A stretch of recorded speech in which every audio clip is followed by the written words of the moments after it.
You know what a braid is, but have you ever heard of Kumihimo? A braiding art form that developed in 8th century Japan. Kumihimo braids can be used as decorative trims or belts, bracelets, necklaces, purse straps, and much, much more.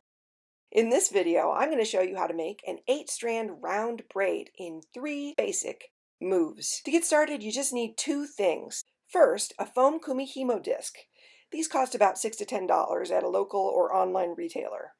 Or you could make an upcycled cardboard disc for free. You also need several yards of yarn, heavy thread, cord, or string. We're using worsted weight cotton yarn in contrasting colors. Let's get set up. We start by cutting 8 strands of yarn about 18 inches long. Here I'm using 4 strands of white and 4 strands of blue.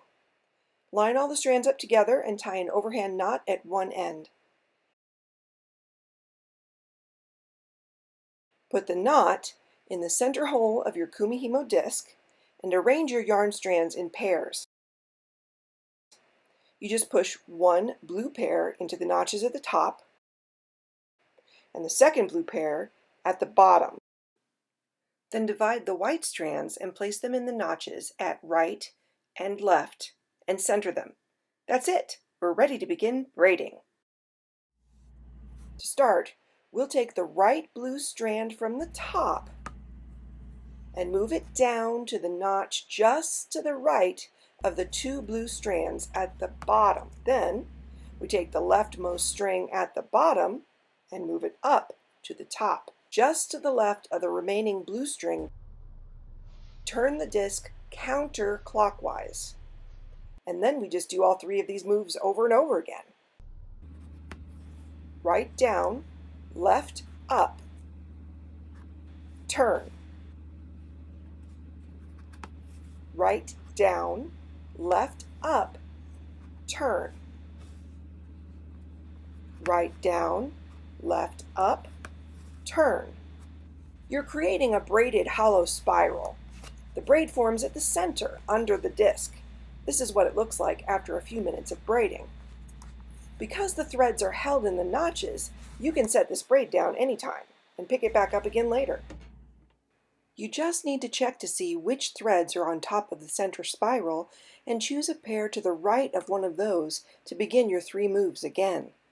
You're finished when your strands are too short to reach the notches in your disc. Pinch the end of the braid and gently remove it from the disc, and then tie another overhand knot at this end to keep your new braid from unraveling. You can turn this short braid into a bracelet quite easily. That process will be covered in another video. That's it. You've just learned how to make an 8-strand Japanese braid. Bring a project along in a small bag or purse, and if you get stuck waiting somewhere, you'll have something to do with your hands to keep busy and help the time pass. Even very young children are capable of making this braid.